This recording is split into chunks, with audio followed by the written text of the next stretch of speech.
Boa noite, estamos nós retornando aqui para mais um trabalho na série Encontros com as Simetrias da Natureza. Hoje é a live 2, mas como nós explicamos na live 2 anterior, há duas lives 2.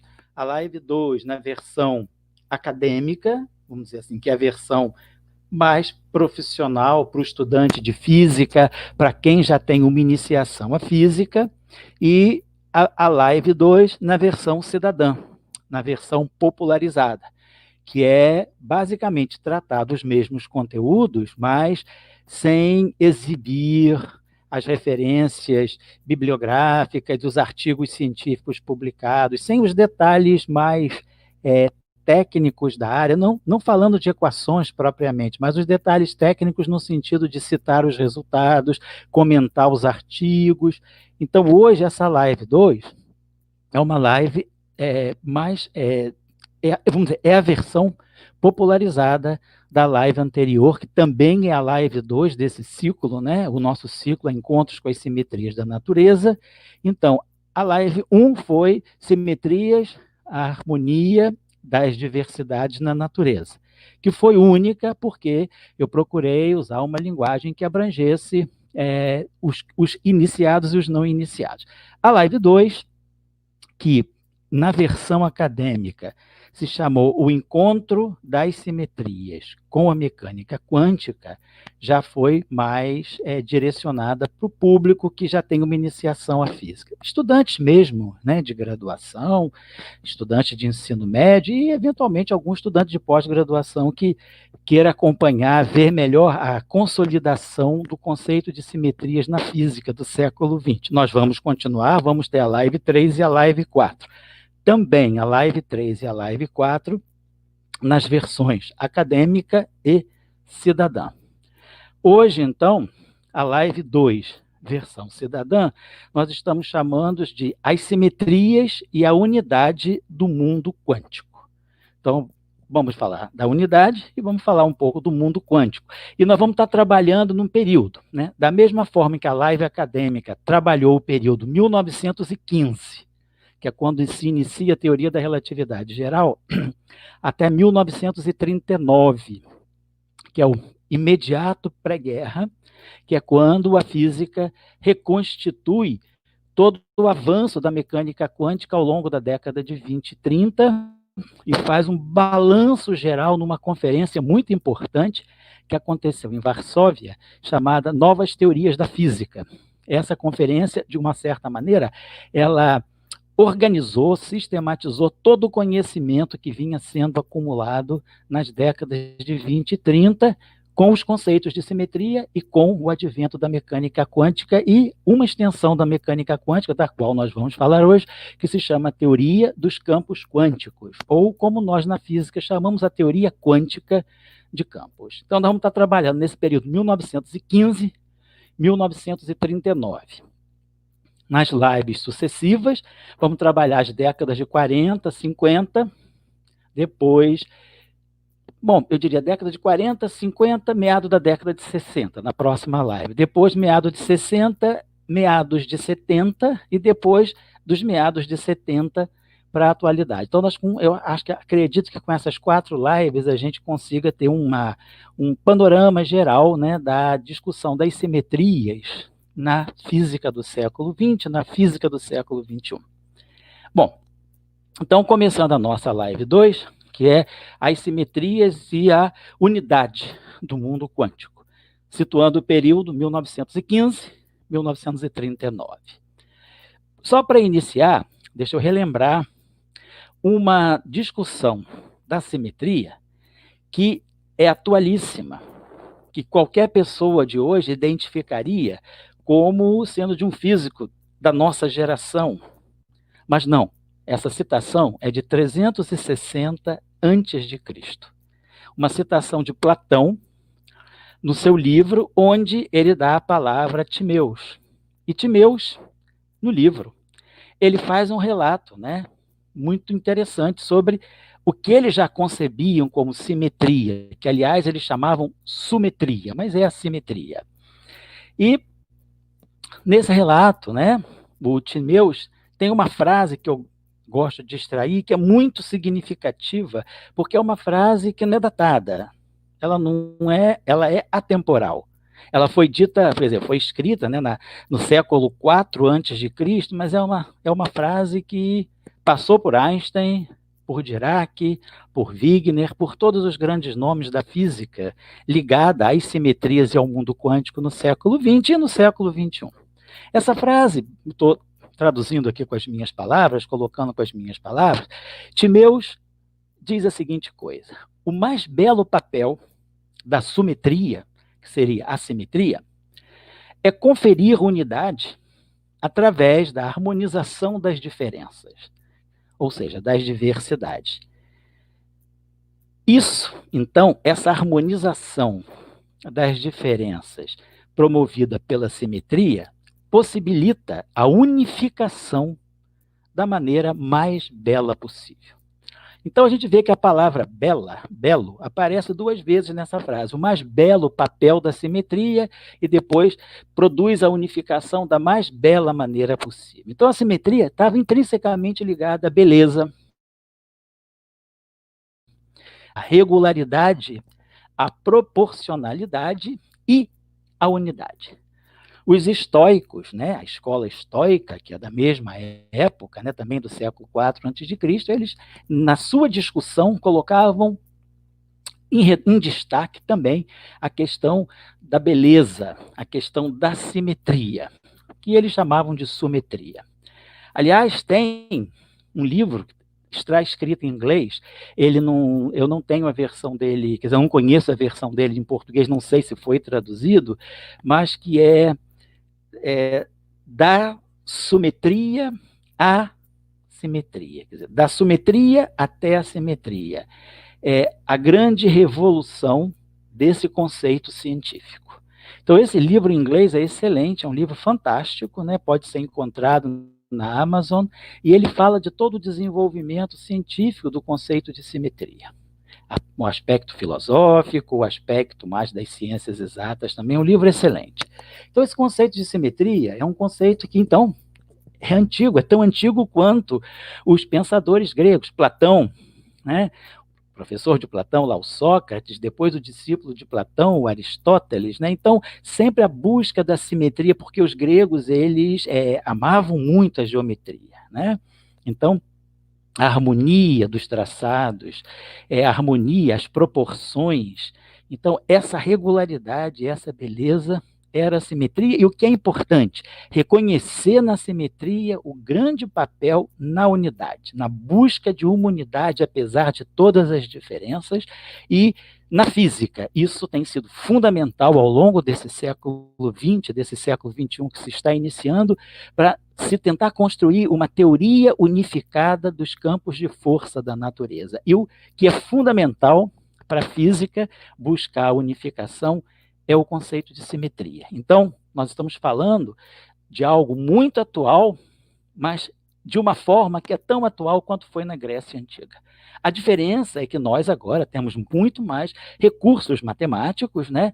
E até eu tinha falado na live precedente que a área da física que lida, que trata bem, que é a área da matemática, né, que viabiliza de uma forma muito perfeita, harmoniosa, o conceito de simetrias e a introdução das simetrias na física, chama-se teoria de grupos, né, que não é um nome que, para o leigo, não parece um nome muito matemático, né, mas é um campo, né, um campo da álgebra, portanto, é um campo importante da matemática.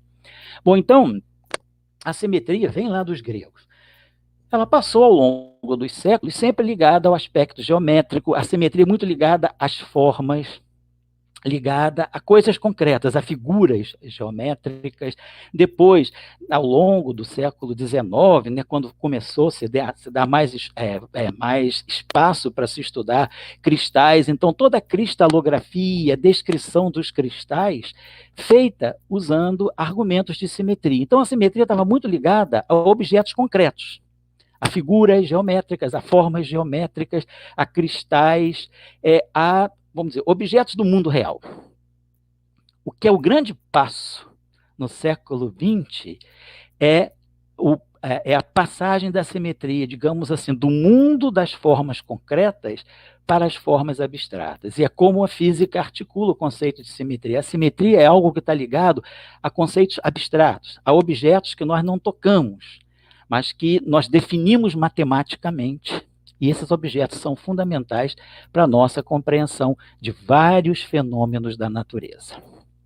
Então, já que a gente vai falar do período 1915 a 1939, 1915 foi um ano muito importante porque marca quando Einstein escreve a sua teoria da relatividade geral. Bom, lembrando que Einstein faz aí uma síntese. Einstein, ele traz a gravidade, o campo de gravidade, né, a força de gravidade, que tinha uma teoria que a descrevia até então, que era a teoria de Newton, lá do século XVIII, final do século XVII, início do século XVIII. Então, a mecânica, ou seja, a gravidade newtoniana, que era uma teoria vigente na física, importante, Einstein une essa teoria da gravidade com a sua teoria anterior da relatividade especial de 1905. Então, essa síntese da gravidade com a teoria da relatividade especial dá uma nova teoria, que é a teoria da relatividade geral. Observando, então, que o século XX foi um século de muitas sínteses, né? Vamos dizer, foi o século das teorias da síntese. Então, teorias que às vezes caminhavam paralelamente, separadamente, que não conversavam, que não dialogavam, elas são sintetizadas numa só. Então, esse movimento não é só um movimento da física, é um movimento de várias outras áreas. Por exemplo, na sociologia, o nome do Jeffrey Alexander é um nome importante. Ele estabelece a sociologia cultural, né? Que ele faz questão de dizer que não é a sociologia da cultura, é uma sociologia cultural. Essa sociologia cultural é uma teoria de síntese. Então, o século XX foi marcado por sínteses em muitas áreas do conhecimento, nas humanidades e nas ciências exatas, nas ciências da natureza. Na física, então, nós tivemos essa grande síntese no século XX. Tivemos também uma síntese feita por Maxwell, de quem nós já falamos em outras palestras aqui, que foi a síntese da teoria da eletricidade com a teoria do magnetismo. Então, Einstein sintetiza essas duas teorias numa única teoria chamada eletromagnetismo, que é uma teoria que nós estudamos até hoje, estamos estendendo essa teoria, compreendendo-a melhor e ampliando, né, essas ideias e os efeitos que Maxwell estudou lá no século XVIII, entre 1867 e 1873.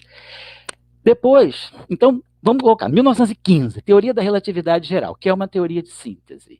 Essa teoria da relatividade geral, ela é baseada num princípio de simetria. Então, Einstein impõe uma simetria para poder definir, para poder construir a sua teoria da relatividade geral. A simetria que ele impõe é que todo e qualquer observador da natureza, por mais diferentes que eles sejam, mais diferentes que sejam os seus movimentos, eles são igualmente elegíveis para descrever a física.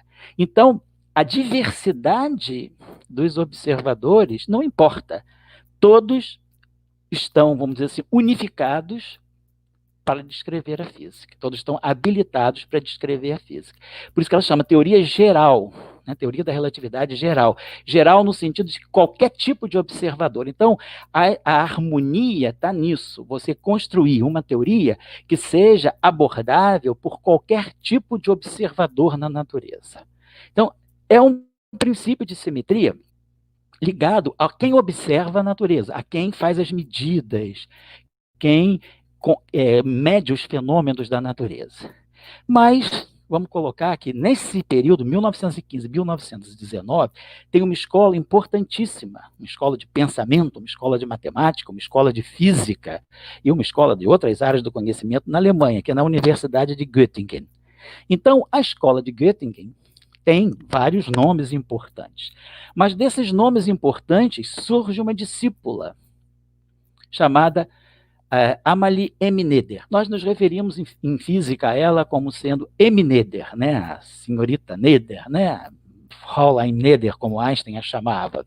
E a Emneder, matemática, matemática, vamos dizer assim, raiz, ela muda a física.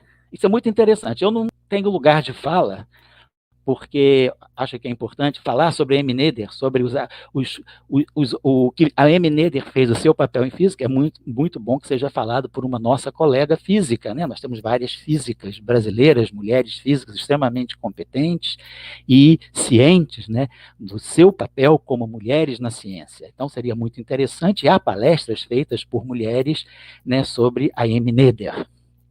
Mas ela foi uma grande mulher, uma grande matemática, e Einstein, né, se referia a ela como sendo a maior matemática produzida desde que a mulher tinha tido ingresso ao ensino superior. Havia outras também mulheres importantes na ciência no período da M. Noether, nesse período, nos 20 primeiros anos, nas 3 primeiras décadas do século XX. Né? Lise Meitner, que foi uma grande, fantástica física nuclear, e a Madame Curie, né, a Madame Marie Curie, que todo mundo conhece, né, pelos 2 prêmios Nobel que ela venceu. Então havia outras mulheres fazendo ciência, mas o interessante da Noether é que Noether era uma matemática que revolucionou a física. Em 1915, ela demonstra um teorema matemático que vai ter um alcance fantástico de redimensionar a física ligada às simetrias. E ela publica esse trabalho só em 1918. Em 1918, 19, né, ela publica um trabalho muito importante que envolve 2 teoremas que ela constrói e demonstra. E esses 2 teoremas vão ser fundamentais para a física. Esses 2 teoremas estão nos dizendo o seguinte, estão fazendo uma conexão muito grande entre o mundo abstrato e o mundo real. E eles vão ter um impacto grandioso no mundo quântico, naquilo que a gente chama de mecânica quântica ou física quântica.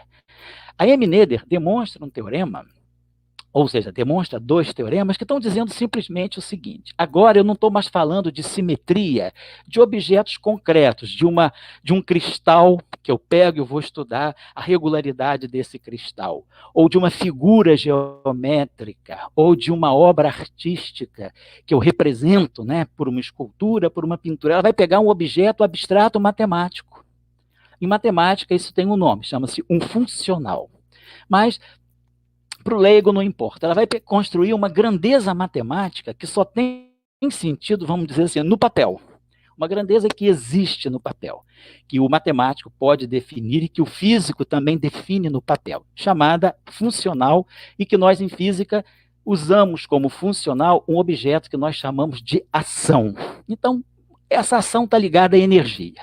Então, colocando em termos, vamos dizer assim, mais populares, o que a Noether faz é escrever vamos dizer assim, uma expressão matemática que representa a energia do sistema. Eu estou sendo muito, vamos dizer assim, muito aproximado, mas é para a pessoa entender, vamos dizer, alguma coisa ligada. Ela escreve um objeto matemático no papel, uma expressão matemática que representa a energia.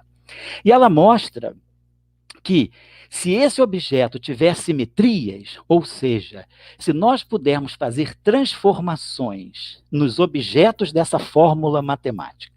Então, essa fórmula matemática é composta de objetos. Todo mundo que estudou um pouquinho de álgebra no ensino fundamental, no ensino médio, lembra? A mais B mais C vezes D, por exemplo, é uma expressão matemática. A vezes B mais C vezes D dividido por E mais F. Vamos dizer, uma expressão matemática literal.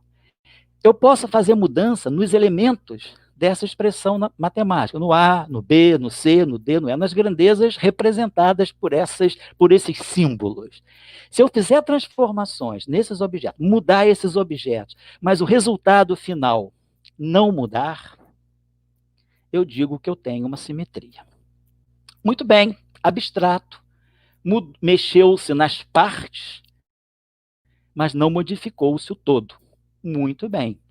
Só que a Noether mostra que isso tem uma influência no mundo real. Isso vai corresponder a grandezas físicas no mundo real que, qualquer que seja o processo que ocorra, essas grandezas não mudam. São o que a gente chama de leis de conservação. Ou seja, a energia não muda. Se eu tiver um processo antes e depois, a energia não muda. A energia não muda, ela se transforma. Eu não ganho nem perco, eu transformo a energia.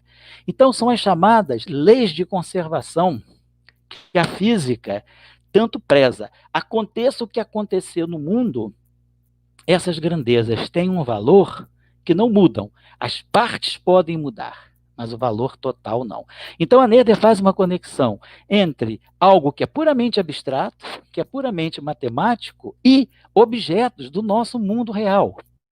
Energia. Outra grandeza que a gente pode... Carga elétrica, por exemplo, né?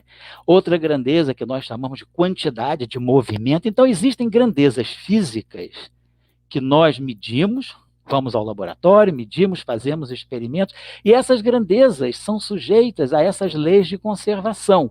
Quer dizer, algo que nós vemos no laboratório. Mas isso vem de uma simetria sobre algo que é muito abstrato, quer dizer, eu consigo escrever uma expressão matemática abstrata para um sistema físico, estudo as simetrias dessa expressão matemática. Então, eu estou estudando as simetrias do objeto matemático que existe no meu papel.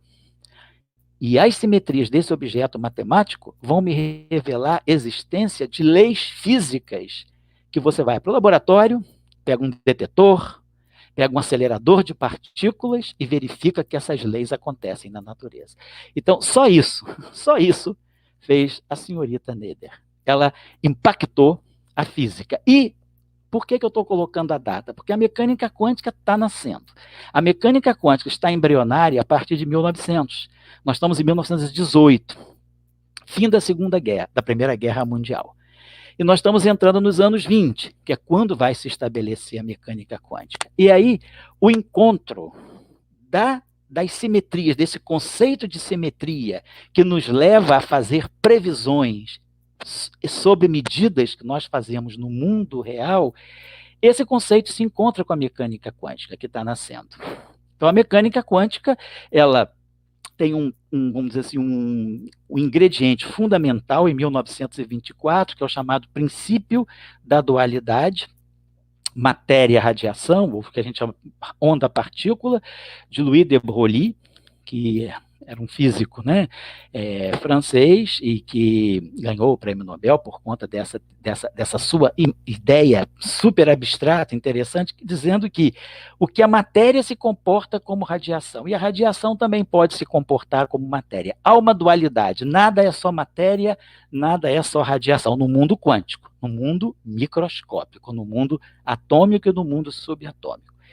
E isso, em 1925, um físico chamado Werner Heisenberg, ele usa esse conceito naquilo que ele estava tentando, né, observar experimentalmente. Quer dizer, ele estava muito atento aos resultados experimentais ligados àquilo que nós chamamos de espectro atômico. O que é o espectro atômico? O espectro atômico é a luz que os átomos emitem quando são excitados. Quando a gente dá energia ao átomo, o átomo pode responder jogando luz. Então, o átomo produz luz. A luz vem da matéria. Então, eu aqueço uma barra de metal, ela emite luz. Então, a luz vem dessa barra aquecida. Os átomos emitem luz. Então, o Heisenberg estava muito atento aos resultados experimentais de laboratório, medidas, né, ligadas a essa relação entre luz e matéria.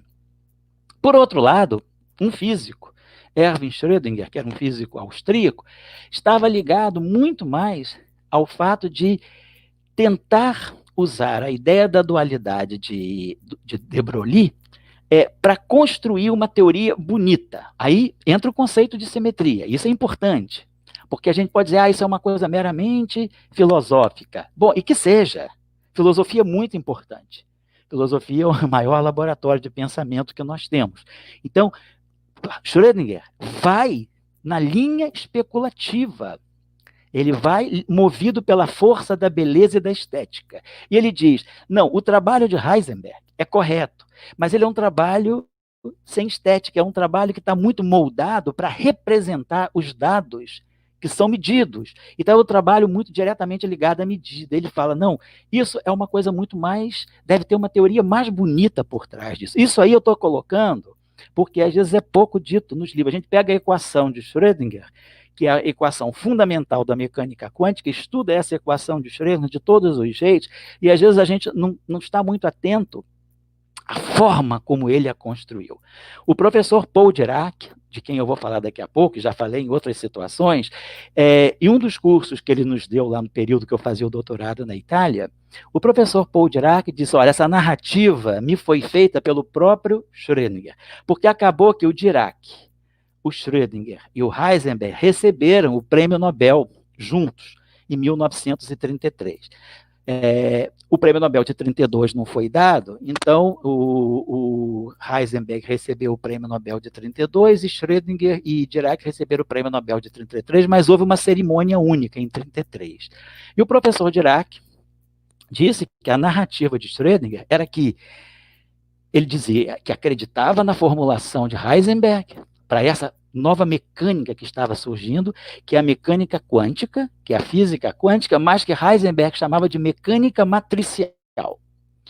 E o Schrödinger dizia, não, a teoria não está bonita dessa forma, ela precisa ganhar uma forma estética, eu vou buscar uma equação bela. Olha, eu estou colocando isso porque às vezes a gente não imagina que a física de princípio, se preocupa com isso. É beleza, o que está em jogo aí na cabeça do Heisenberg é a beleza, dita por ele ao professor Paul Dirac, que também era um outro esteta da física. Então, Schrödinger diz, vou buscar uma equação bonita. E ele vai buscar, com base na estética, uma bela equação, e encontra, que é a famosa equação de Schrödinger da mecânica quântica. Bom, e depois Schrödinger, em um trabalho posterior de 1926, isso acontece em 1925. Em 1926, o próprio Schrödinger demonstra que a equação dele, a formulação que ele propõe para a física quântica, é equivalente à formulação mais feia produzida por Heisenberg, que também é verdadeira, mas só que estava numa forma muito menos estética. Dirac, que era um estudante de doutorado nessa época, Dirac defende a sua tese de doutorado em 1926, e essa sua tese de doutorado chama-se Mecânica Quântica. Então, Dirac defende, em maio de 26, uma tese já em cima dessa teoria que estava surgindo, que é a mecânica quântica. Ela veio sendo construída gradativamente entre 1925 e 1926, quer dizer, 1925 é o ano que Heisenberg faz o seu trabalho. O Dirac, no mesmo ano, assistiu a palestra do Heisenberg em agosto. O Dirac, em novembro de 25, já apresenta uma versão, vamos dizer assim, mais elegante da teoria de Heisenberg, que não era tão bonita. E o Schrödinger, em 1926, faz 4 trabalhos consecutivos, abordando a sua forma mais bonita de tratar a questão e mostrando a equivalência entre a sua forma, que é a equação de Schrödinger, e a proposta de Heisenberg.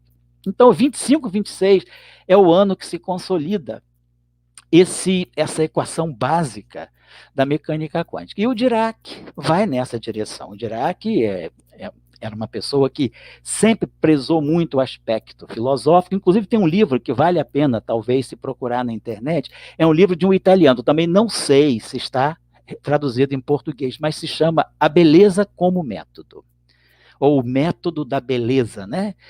Na verdade, esse livro é uma coleção de artigos filosóficos escritos pelo Paul Dirac, pelo professor Dirac. Artigos filosóficos que mostram a estima que o Dirac tinha pela questão da filosofia, pela questão da estética nas ciências. Tem vários artigos nesse livro. Um artigo interessantíssimo é um artigo que o Dirac publicou em 1938, que se chama A Relação entre a Matemática e a Física. Esse artigo é fantástico, porque Dirac trabalha nas suas 9 páginas desse artigo, sem equações nenhuma, só palavra, a força da argumentação, ele mostra a essência matemática da natureza. Ou seja, o Dirac se coloca na escola neoplatônica, na escola pitagórica, né, buscando a natureza lendo a natureza através da matemática. É um artigo belíssimo que qualquer pessoa que faz ciência, não precisa fazer física nem matemática, ou qualquer estudante que preze o conhecimento deveria ler, porque a relação entre a matemática e a física, escrito de uma forma muito aberta, de palavra, era um jogo de a força da palavra. Depois Dirac, isso foi em 38, depois Dirac tem um artigo muito interessante também, de 63, que é a evolução da imagem física da natureza. O título do artigo em português seria A Evolução da Imagem Física da Natureza, mostrando como a física vai lendo a natureza, né, paulatinamente de formas distintas, cada vez, né, se aperfeiçoando mais. E em 73, Dirac faz um artigo também importantíssimo, nesse sentido mais filosófico, que é a evolução da concepção dos físicos sobre a natureza, como os físicos vão vendo a natureza ao longo do século XX. Então, a natureza, ela está aí, agora nós precisamos lê-la, precisamos vê-la. Então, a física, ela vai evoluindo a sua visão de natureza, né? Ela vai, talvez, trabalhando cada vez mais de formas abstratas, fora do mundo real, vamos dizer, fora da natureza, cada vez mais fora do mundo real para compreender o que é o mundo real. Esse é o papel importante da ciência. Então, esse livro, o autor italiano se chama Vincenzo Barone, e quem organizou, ajudou o Vincenzo Barone a fazer essa coleção foi o Giulio Giorello, e esse artigo se chama, esse livro, né, essa coleção, essa coletânea de artigos do Dirac se chama A Beleza como Método. Não sei se existe em português, mas certamente existe em inglês, e o original dele foi, quer dizer, essa coleção foi feita em italiano, mas os artigos originais do Dirac eram todos em inglês, porque Dirac era inglês.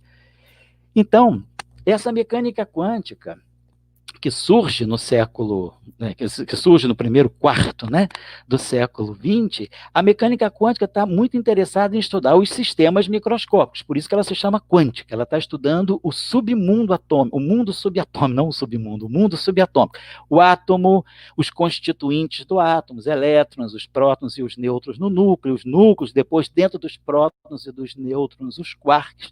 Então, a mecânica quântica, ela está interessada em estudar esses sistemas, e o papel das simetrias aí é fundamental. Quer dizer, compreender as simetrias do mundo quântico é buscar as unidades. Quer dizer, se o próton é diferente do nêutron, será que existe alguma simetria que em algum momento diz, não, o próton e nêutron, desse ponto de vista, são a mesma coisa? Nós já falamos sobre isso na live 1. Então, a mecânica quântica, ela se vale muito do conceito de simetria para compreender, inclusive, a estrutura atômica. Então, a física atômica, a física molecular, a física nuclear, ela se vale muito, quer dizer, ela precisa da mecânica quântica, e a mecânica quântica se beneficia muito do conceito de simetria, porque a ideia de simetria faz com que questões que podem ser muito complicadas de se resolver matematicamente, com a técnica das simetrias, se consegue resolver de uma maneira mais sistemática e até mais elegante. E, ao mesmo tempo, né, a técnica das simetrias começa a nos revelar que, como as diversidades do nosso mundo têm uma origem em comum. Então, nesse período, vamos dizer assim, entre 1925 e 1930, as simetrias vão desempenhando um papel fundamental. E tem, inclusive, o primeiro livro, que é lançado em 1928 por um grande matemático também, um matemático chamado Hermann Weyl, que foi professor da M. Noether em Göttingen. O Hermann Weyl era da escola de Göttingen, foi professor da M. Noether, e ele lança, em 1928, um livro que é A Teoria de Grupos e a Mecânica Quântica. O que é a teoria de grupos? É aquele campo da matemática que se dedica muito ao estudo das simetrias. Então, a teoria de grupos, que é matemática, e a mecânica quântica, que é física. Então, ele lança esse livro, que é um livro pioneiro, é quando essa forma de pensar se consolida através de um livro na comunidade física. Isso em 1928. Nesse mesmo ano, olha a importância desse ano, o professor Paul Dirac faz uma síntese também. Ele cria uma teoria que é uma síntese. Ele unifica, ele pega os conhecimentos da relatividade especial e junta com os conhecimentos da mecânica quântica, que eram duas teorias físicas que caminhavam em mundos paralelos, separados. O Paul Dirac junta a relatividade especial, ou a gente chama também de relatividade restrita, com a mecânica quântica. Isso dá origem a dois campos da física, a mecânica quântica relativística e um outro campo da física que nasce, né, também dessa fusão, que é a chamada teoria dos campos quânticos, ou que a gente chama em física teoria quântica de campos. Então, nesse período, Dirac constrói uma nova teoria a partir de uma síntese de duas teorias. E o que acontece em física é que quando duas boas teorias são sintetizadas em uma só, elas podem gerar uma série de problemas, porque às vezes são duas teorias que partem de premissas que podem ser conflitantes. Então, quando você coloca premissas conflitantes, né, juntas, né, coloca o lobo e a ovelha e o cordeiro na mesma, vamos dizer, no mesmo recinto, pode dar problema, mas também nós temos resultados muito bons. Então, dessa síntese da mecânica quântica com a relatividade especial, Dirac encontra um novo princípio, uma nova simetria, que a mecânica quântica sozinha não revelava e que a relatividade sozinha não revelava. Mas quando se juntam essas duas teorias, ele descobre uma nova simetria. Essa simetria se chama conjugação de carga. Isso é só um nome, mas qual é o papel físico dessa simetria? Eu voltando à senhorita Noether. De uma simetria que está num papel, numa equação matemática, Dirac prova que essa fusão relatividade mecânica quântica detona, né, quer dizer, dá ignição a essa simetria chamada conjugação de carga, e essa simetria no mundo real se revela através do aparecimento de antimatéria. Então, a antimatéria, que não havia nem na teoria e nem na experiência em física, ela é prevista por argumentação abstrata matemática devido a uma simetria que nós chamamos conjugação de carga. Conjugação por quê? Duas coisas que são conjugadas são duas coisas que estão juntas. São duas cargas opostas. Eu tenho o elétron e tenho o antielétron, que nós chamamos de pósitron. Eles dois juntos estão descritos, quer dizer, eu escrevo uma equação para o elétron. Meu objetivo inicial é escrever uma mecânica quântica e relativística, quer dizer, mecânica quântica com relatividade, para compreender o elétron. Ao fazer isso, eu descubro que essa equação é tão poderosa que ela descreve uma outra coisa que não estava nos meus objetivos iniciais. Ela descreve também a antimatéria. Por quê? Porque eu descubro que tem uma simetria, e essa simetria é que revela ao mundo a existência da antimatéria. Isso foi fundamental. Dirac previu essa forma nova de matéria, que se chama antimatéria, e ele previu também uma outra forma de matéria chamada monopolo magnético, devido a essa equação também, a essa simetria. O monopolo magnético é como se fosse o seguinte: pega um ímã, quebra o ímã, você vai ter outros ímãs. Quebra os subímãs, você vai continuar tendo ímã, com polo norte, polo sul, polo norte, polo sul. Você não consegue tirar do ímã só o polo norte ou só o polo sul. O ímã sempre carrega, por menor que ele seja, ele tem polo norte e polo sul. O elétron é o menor ímã da natureza, e ele tem polo norte e polo sul. Apesar dele ser praticamente um pontinho. Então, existe o que a gente chama de dipolo magnético. Dipolo, porque tem dois polos, polo norte e polo sul. Mas não tem o monopolo magnético. Dirac mostrou, pela sua equação, que isso pode existir na natureza. Isso em 1931. Nós estamos em 2020, portanto, 89 anos depois, isso ainda não apareceu. Mas a antimatéria apareceu. A antimatéria apareceu em 1932, um ano depois da sua equação. Ele prevê a antimatéria em maio de 31, e a antimatéria aparece em laboratório no dia 31 de julho de 1932. Então, essa articulação da relatividade com a mecânica quântica faz com que Dirac perceba uma nova simetria do mundo quântico, e essa simetria promove uma unidade. É isso que a gente está tentando dizer o tempo todo. O elétron tem uma carga oposta à sua antimatéria, que é o pósitron. Mas existe uma harmonia que os liga. Essa harmonia que os unifica, que dá unidade ao elétron-pósitron, é chamada de simetria de conjugação de carga.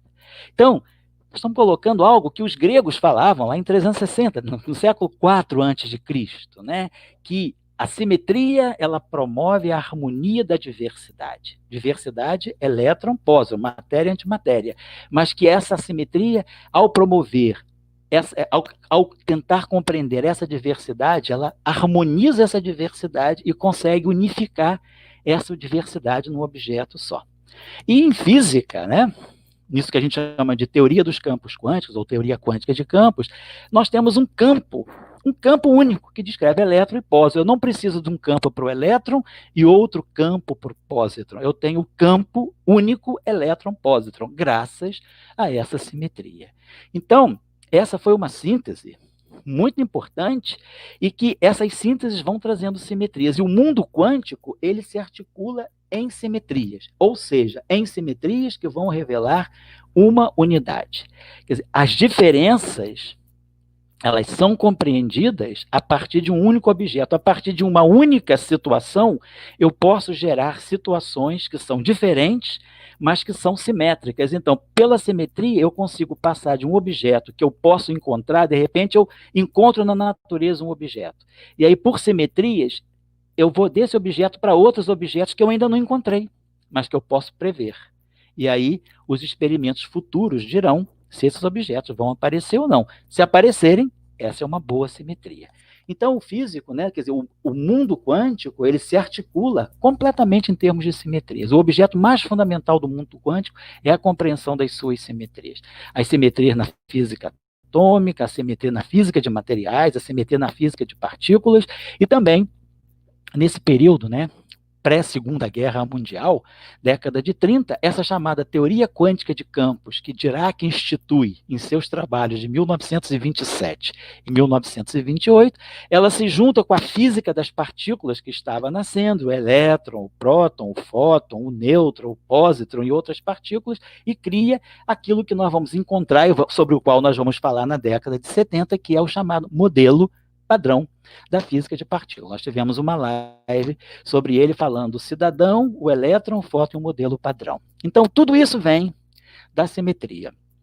Então, o mundo atômico, né, o mundo atômico e o mundo subatômico, esse mundo quântico, ele está sempre em busca de unificação. Quer dizer, nós queremos tentar compreender que diferentes fenômenos têm uma origem comum. Então, quem faz isso, nós já falamos em outras situações também, é a simetria. Agora, por que que a mecânica quântica, esse mundo quântico, ele se adapta tão bem à simetria? Por conta do teorema de Noether, por conta dos trabalhos da M. Noether. Porque o mundo quântico, o que é fundamental do mundo quântico é uma grandeza que descreve a energia de um sistema físico que está sendo observado. E esse sistema quântico, ele se apresenta ao mundo em formas diferentes, que são chamados diferentes estados. O mesmo objeto pode aparecer na natureza de diferentes estados, né? Vamos dizer assim, é como se fosse uma pessoa, essa pessoa pode ter, digamos, vários aspectos da sua personalidade. Em certos momentos ela pode ser uma pessoa extremamente sensível, gentil, em outros momentos ela pode se tornar mais agressiva, em outros momentos ela pode se tornar mais depressiva. Então, são os múltiplos estados da nossa alma, por exemplo, da nossa psique. A mecânica quântica, ela busca justamente isso, os diferentes estados em que o sistema pode se apresentar. Esse sistema se apresenta a mim como elétron ou como pósitron. Esse sistema se apresenta a mim como próton ou como nêutron. Então, são dois estados de um mesmo sistema. O elétron e o pósitron. Por exemplo, o próton e o nêutron. Outro exemplo, o quark e o antiquark. Então, a mecânica quântica ela está buscando o quê? Ela está querendo compreender os diferentes estados sob os quais um certo único sistema físico, uma certa entidade física pode se revelar ao mundo, como ela pode aparecer no mundo. E esses estados, como ela passa de um estado para outro, ou os estados que têm mesma energia, quais são as propriedades que eles guardam? Então, de repente, eu conheço um estado que tem uma energia e um outro estado diferente que tem a mesma energia. São dois estados ligados por uma simetria. De repente, é mais simples eu trabalhar esse estado do que o outro. Então, eu posso escolher, eu tenho a liberdade de escolher, talvez, o estado que é mais conveniente para eu fazer os meus estudos. Mas aí eu garanto que os meus estudos são válidos. Por quê? Porque a simetria vai me permitir passar todos os resultados que eu encontrei usando um certo sistema para a outra forma do mesmo sistema. Então, a mecânica quântica, nessa busca de descrever os diferentes estados de um certo sistema quântico, ela se vale profundamente do conceito de simetria. Então, a simetria, ela se potencializa, quer dizer, toda aquela discussão filosófica, depois da discussão geométrica, que vinha lá dos gregos e que entrou pelos séculos XVIII, século XIX, século XX, ela se potencializa muito fortemente quando encontra a mecânica quântica. A mecânica quântica é uma teoria muito interessante. Todas as teorias físicas que encontram com a mecânica quântica e a ela se incorporam nesse espírito de uma teoria de síntese, né? Então, quando eu busco a gravidade e trago para a mecânica quântica, quando eu busco a relatividade, trago para a mecânica quântica, quando eu busco a eletricidade e o magnetismo e trago para a mecânica quântica ela promove uma transformação nessa síntese que dá resultados muito, digamos, inesperados, né? Quer dizer, para a física, né, não estou falando de nenhum mistério, mas ela traz muitos desafios. Então, as sínteses, né, elas nos revelam muitos aspectos da natureza que uma teoria sozinha não revela, que a outra teoria sozinha não revela, mas que as duas juntas elas revelam. E nessas sínteses aparecem sempre grandes simetrias. Quer dizer, a junção da gravidade com a relatividade especial é baseada numa simetria da relatividade geral. A relatividade especial com a mecânica quântica, ela dá uma simetria muito importante que gera matéria antimatéria, que nos faz compreender a existência de antimatéria. A junção dessa junção, que é a relatividade com a mecânica quântica, com a física de partículas, nos dá o modelo padrão, que também nos traz uma série de desafios e as suas limitações nos trazem desafios maiores ainda. Então, eu já vou praticamente pensando já no término, né? Mas eu queria localizar que entre 1915 e 1939, o conceito das simetrias, ele encontra-se com a mecânica quântica. E aí, esse mundo, né, quântico com as simetrias nos leva a previsões fantásticas, como, por exemplo, a existência de antimatéria, como a existência dos polos magnéticos isolados, estes ainda não foram detectados depois de 89 anos, e nos revelam também que eu posso começar um programa de unificação das forças da natureza. Isso foi conseguido, foi demonstrado, né? Vamos dizer, não foi demonstrado, foi proposto numa conferência importantíssima que aconteceu em 1938, em Varsóvia, chamada Novas Teorias em Física. Nesse encontro, reuniram-se as maiores cabeças da física da época.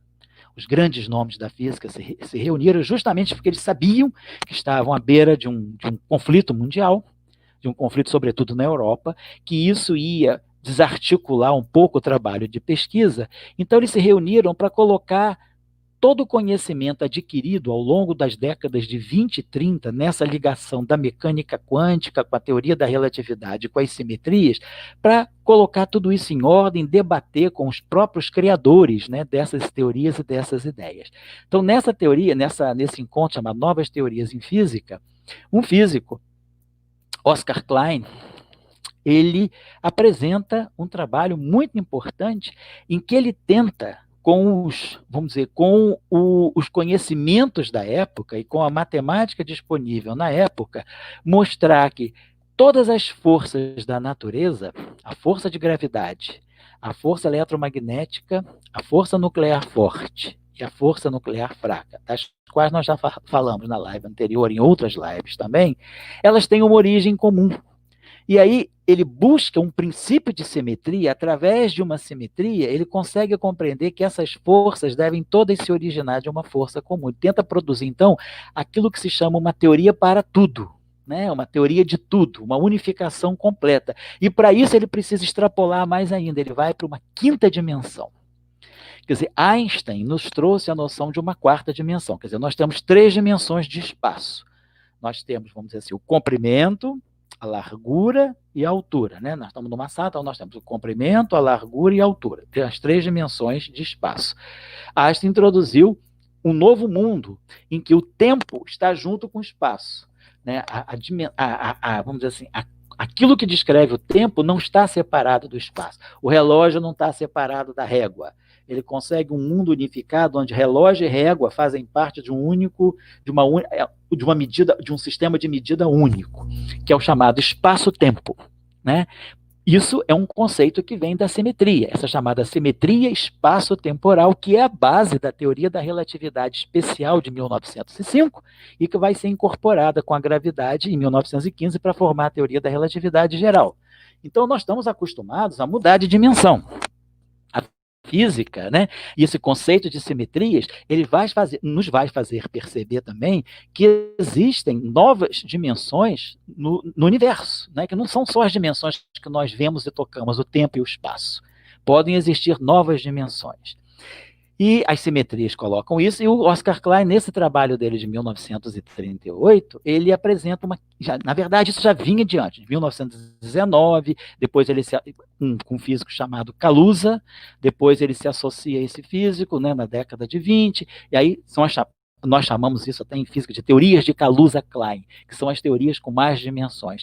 Ele propõe que é preciso haver uma quinta dimensão para que nós possamos compreender a origem comum de todas as diferentes forças da natureza. E isso é feito com auxílio também de uma simetria que ele introduz no seu trabalho, uma simetria que depois vai se revelar fundamental nas décadas de 50, 60 e assim vai.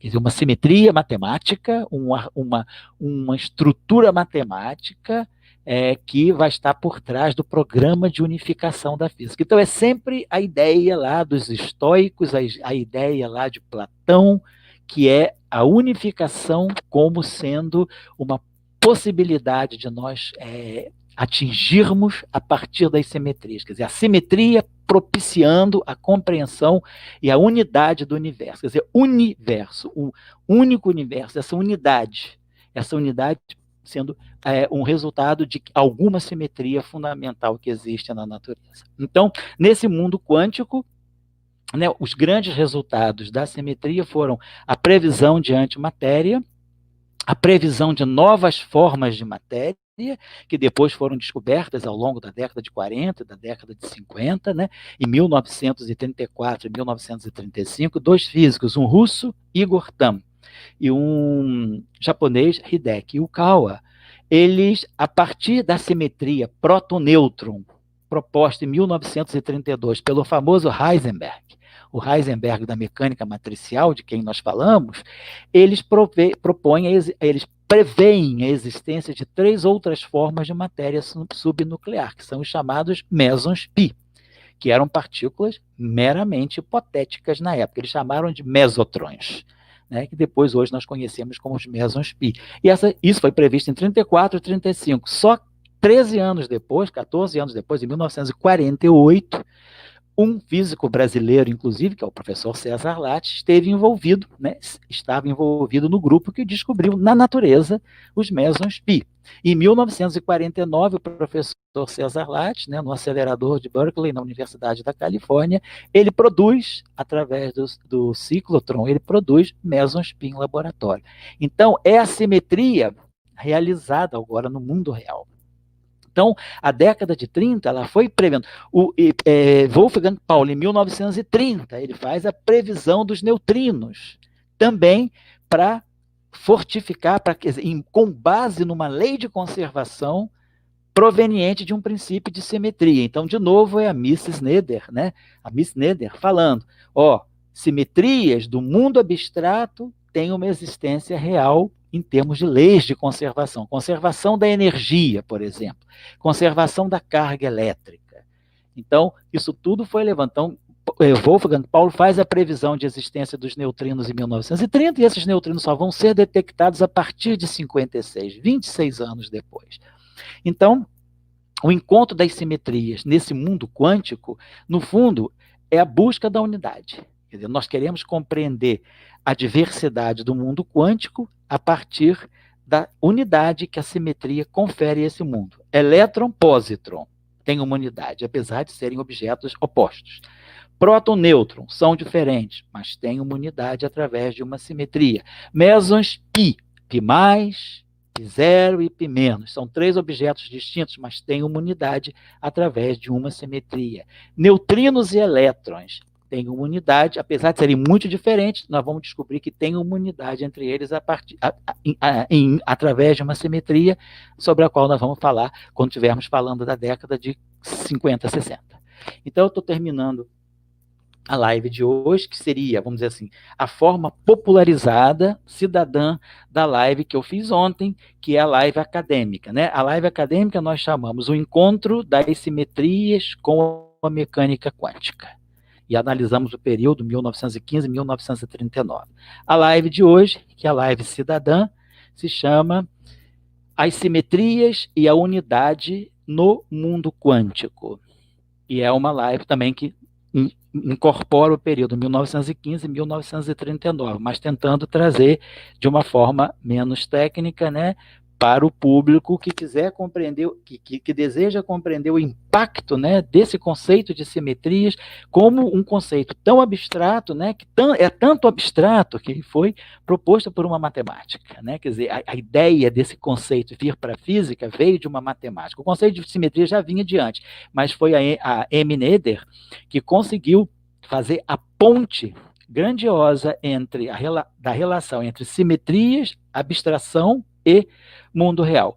Houve também professores dela, né, por exemplo, que eu falei, o Weil, né, foi um articulador dessa ideia, e também o professor Eugen Wigner, que era um húngaro, que também foi prêmio Nobel de Física, de 63, o Wigner era cunhado do Dirac, e o Wigner foi também um grande impulsionador das ideias de simetria na mecânica quântica. Ele deu contribuições fantásticas à mecânica quântica através do conceito de simetria. Em 1939, também, quando tem a Conferência de Varsóvia, o professor Wigner publica um artigo em que ele mostra como todas as partículas da natureza, as descobertas, as hipotéticas a serem descobertas, né? Todas essas partículas da natureza, elas se enquadravam numa simetria ligada ao espaço e ao tempo, que é uma simetria dita, que nós chamamos em física, simetria ligada ao grupo de Poincaré. Poincaré foi um grande matemático francês, dos maiores matemáticos que a humanidade já produziu, e que também produziu livros interessantes, mais filosóficos. Tem o Valor da Ciência. O livro de Henri Poincaré, chamado O Valor da Ciência, é importantíssimo. Né? É um livro, sobretudo os capítulos finais, os 2 capítulos finais, qualquer cidadão pode ler na versão em português, para valorizar a ciência. Nós estamos aqui, né, desde que nós começamos essa série de palestras, nós estamos aqui tentando mostrar a importância da ciência, a importância da pesquisa científica e comunicar isso ao cidadão e prestar contas. Né? Nós estamos sempre assim, muito ligados, né, muito fixados nessa ideia de prestar contas. O que nós fazemos, por que pode parecer tão irrelevante e tão inútil, e, no fundo, poder ter uma aplicação que vem depois, uma grande aplicação. Nós já falamos em várias situações, é inútil eu repetir aqui, mas que discussões, pesquisa que parecia muito inútil em uma década, em uma certa época, décadas depois, anos depois, às vezes até 100 anos depois, um século depois, elas se revelam fundamentais para gerar tecnologia. Então, é importante a gente trazer essa discussão do valor da ciência para o cidadão. Né? O cidadão perceber que não é um dinheiro gasto, é um dinheiro investido. Boa pesquisa, boa ciência. Quando eu digo ciência, são todas as ciências, né? Todas as áreas do conhecimento, elas geram também uma grande educação.